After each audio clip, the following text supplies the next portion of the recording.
Welcome, everyone, to A Mexican and a Redneck Father the World. We are your host and surrogate fathers, Juan and Ben. Today we'll be discussing who is Juan and Ben. What is the reason for this title? Well, we are going to discuss why we are actually doing this podcast. Yeah, and as far as I think this will be fun for everybody out there, because as we get into the podcast, I think the community is going to get to know us a little bit more, and then really through this process, we're going to get to know each other a little bit more, Ben. As far as just know our deep secret. The deep secrets. Which I'm kind of scared of sharing, but it's all right. It's just you and me. It's just, yeah. Just whatever you want. It's like nobody else is going to listen to this, right? Nobody's going to hear it. Okay, cool. Nobody. Especially nobody between the ages of 45 and 57, according to our statistics that we've been reviewing. We need someone between the ages of 45 and 57 to actually register their age so we can fill in that gap in our bar graphs that we have on our distribution site. We'll get there. So I really just wanted to kind of share a little bit of our backstory. As far as with this podcast, the intentionality of it is to get into some pretty heavy thoughts at times and some lighthearted stories, here and there. We've described it as if you were hanging out with your dad and his friend, and they were having a cup of coffee and some cheesecake, like the Golden Girls, and they were sharing some stories and having a good time and talking about life or whatever the scenario is. That's kind of what we're hoping for this. Is you're just listening to your dad and his friend talk. I don't know who the Golden Girls are, but I like that. You don't know who the Golden Girls? Oh, no idea. My goodness, it's a wonderful show from the 80s. My grandma liked it a lot. I grew up watching Spanish TV. It was great. It's probably in Spanish. Fun fact. I knew about Eric Estrada in Mexico growing up, and he was the Spanish super, like a soap opera guy. And then when I came to the States, it was like, oh, your last name is Estrada, like Eric Estrada. I was like, yeah, how do you know him? He was like, Chips. Apparently he made the show in the 80s called Chips, and everybody was like, oh, yeah. And it's funny, living here in the South, it's like all the old ladies, they love Chips. Like, oh, he was so sexy. I'm like, really? And they're like, I had this little old lady one time. She's like, you're very sexy too. I'm like, I'm a happily married man, ma'am. And she was like, oh, I'm just teasing. I'm like, I see you. She was fishing. Yeah, she was fishing. She was fishing a little bit. She was fishing. Yeah. It's okay. It's all right. Good for her. She's still keeping it alive. You got to admire that. So as far as backstory, Ben, where'd you grow up? I grew up here in Alabama. Great state of Alabama. The great state of Alabama. If I might say, it's probably the greatest state. I think so. Yeah. I have a slight bias. Yeah. But it's great. I do myself as well. I consider myself an Alabamian more now than I do an actual Mexican. Yeah. Yeah. If they ask me would you rather go home to Mexico or you stay here and this is home? Roll Tide. Okay. Well, I'll be your sponsor. I'll adopt you. There you go. I sponsor it. You're officially a part of the tribe. No, I was born in Huntsville. Grew up in Morgan County till I was about 21, and then I moved back to Huntsville, and been living here for the past almost 15 years now. So I like it. So I'm imagining too, when you were growing up, you were like, man, one day I'm going to grow up and I'm going to be a podcaster and I'm going to talk about being a man, being a dad, being a father. That is literally, I wrote that down on a sheet of paper. Yeah. First thing I wrote down was I want to be a podcaster when I grow up. I did the same thing. Mine was in Spanish. It's cuando yo crezca voy a ser un podcaster y voy a hablar del tema de ser papá. And then it was yeah, exactly. I was like, this. You wrote yours in Spanish? Yeah. Too? Wow, mine was in Spanish. It's great. Yeah. Go Selena. No, I was watching Selena when I was writing it down. I was like, and this is going to be for Selena, sis. Mi corazón te será. Anyways, we're leading off topic. Oh, man. All right, let's get serious because this is a very serious podcast. There's nothing serious about us. No, I went to Mexico my first time. Going to Mexico was right after Selena had passed. Really? And so they were selling T-shirts and stuff and memorabilia on the side of the road. and everybody had a Selena shirt on. I was like, man, these people are cool. I like this. It was also the hottest place I've ever visited. Yeah, it's pretty hot. It was. I like going. Love the food. People were great. I always love going when I went back home to Mexico. I always love going in the wintertime, like December time, January time, because it's so funny, man. It's like my hometown. It would be like 70 degrees. Man. Nice sunny day. Dry weather. Yeah, dry weather. You get a little bit, and then at night it cools down to like low 40s. Like a great day in Alabama. Mm-hmm. And then everybody down there they're like wearing jackets because it's so cold, and I'm like, what the crap? I'm like, well, I guess So that's I enjoy that. I enjoy the weather, but then the summertime it's hot. It is hot. It is. Yeah, like I have pictures of myself when I'm like a little kid, and I'm so dark. I'm like, dang, I'm dark. And then it's like, but I was like, wow, I've lost a couple shades of skin color, but it's okay. I'm still brown. All right.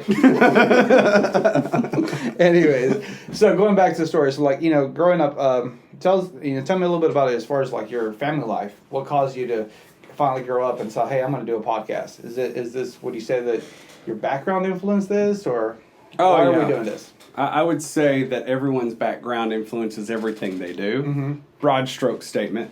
But I had a pretty cool life. I think I have a pretty cool life. I have a bias on that as well. Mm-hmm. Very diverse, very lived, traveled, and experienced. So that's been good. I only at 35 I meet people who are twice my age, and I think, man, I've done a lot, and I've had a lot of great experiences. And growing up, it was very picturesque. I was homeschooled until 5th grade.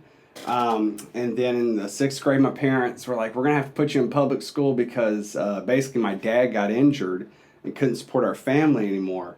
And so my mom was going to have to go to work and become a secondary provider, because up until that point, it was like my mom was staying at home, cooking meals.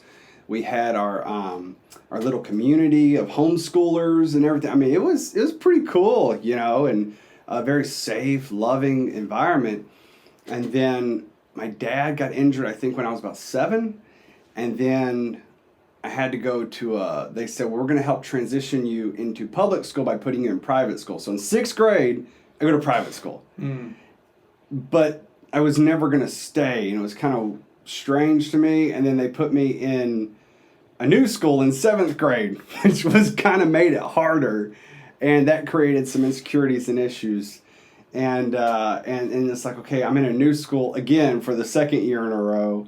And then I go into it, and my dad, he kind of started his substance abuse issues and stuff. And that led into some real hurts, some insecurities, confusions, and my family life started falling apart. And I think July before my 8th grade year started, my parents split. And we moved in with my aunt to like a little apartment, and then we and then my dad became a truck driver shortly after they split, and so he wasn't really around all that much. I would see him like once every 3 weeks or maybe once every 3 months all throughout my teenage years until I was about 20.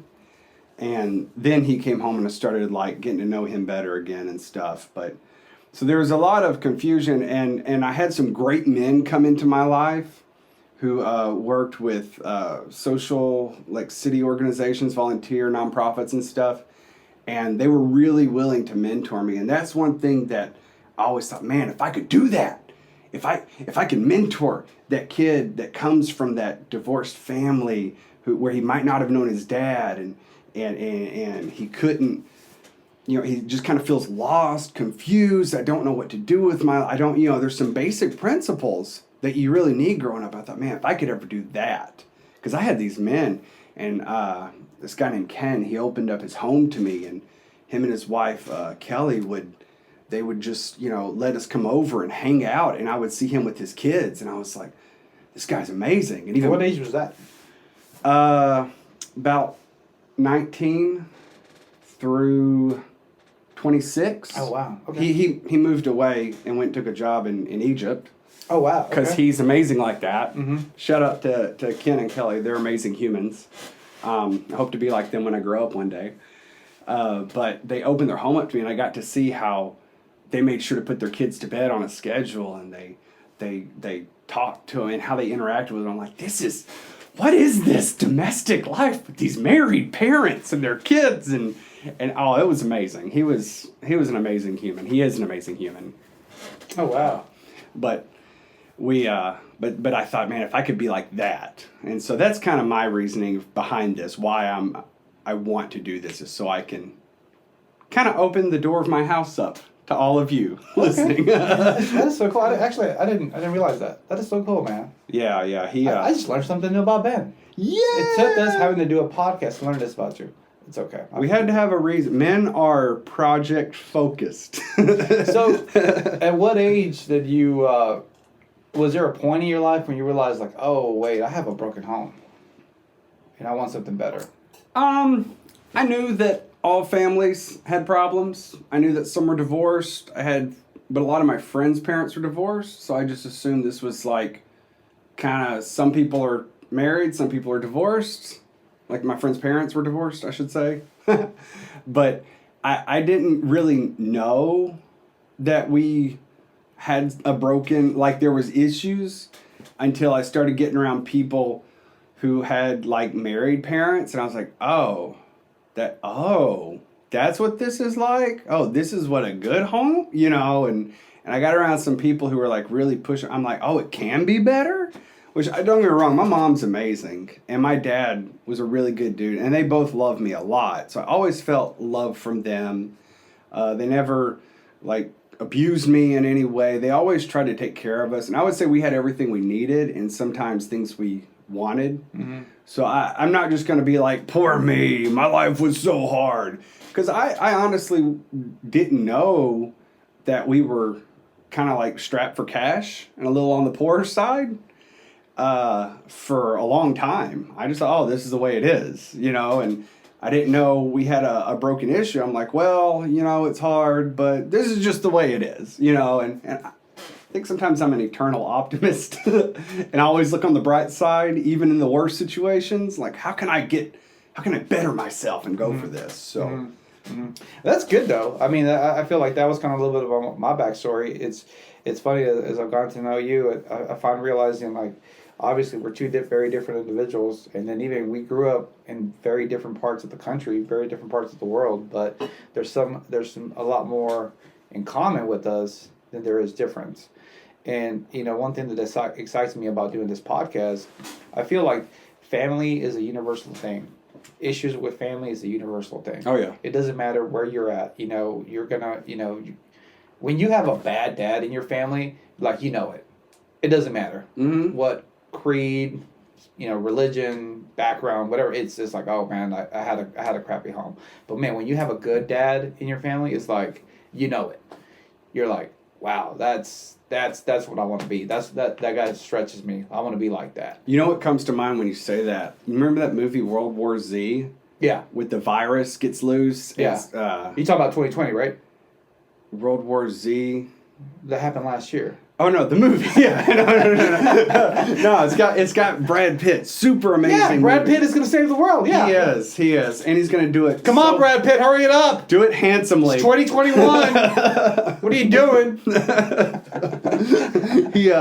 But in the movie, there's a scene, and like the world's gone to chaos. He's like already gone through some stuff, and you're seeing this great dad taking care of his wife, taking care of his kids. And at one point, they go to this apartment building that's like a real high place to meet the helicopter to get removed from the city. And this family just like opens up the door and lets him in. And like there's another dad there with his family. And like you just see the desperation in both their eyes. And like they don't even speak the same language, but they just know. Like they know the family. And like in one scene, they're all listening to the radio.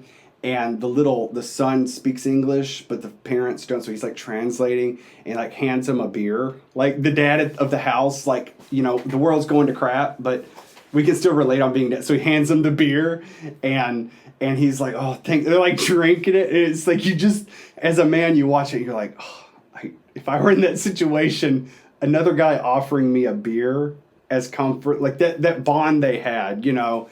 Of course, then they get extracted, and he takes the man's son, because the man's son's the only one from the family, but he like raises him as his own. It was like this super poetic moment that you almost miss amongst this great movie. So, you know, I hijacked that in 30 seconds. No, it's fun, man. It's a cool movie. I love sci-fi. I love sci-fi. That is such a good, I've seen that movie. You're absolutely right. That is such a good, picturesque moment of like dads coming together and realizing like, oh, we're trying to do the same thing. We're trying to save our families. We don't speak the same languages, but we're on this boat together. They just knew. And they just knew. They tied. It wasn't anything like, oh, you know, there's no questions like, oh, you have a family, I have a family, you're trying to rescue your family, I'm trying to rescue my family. Let's team up and rescue our families together. Like race, nationality, right, socioeconomic, nothing mattered at that moment other than we're men, we have families, we have to be together. Yeah. Or we won't survive.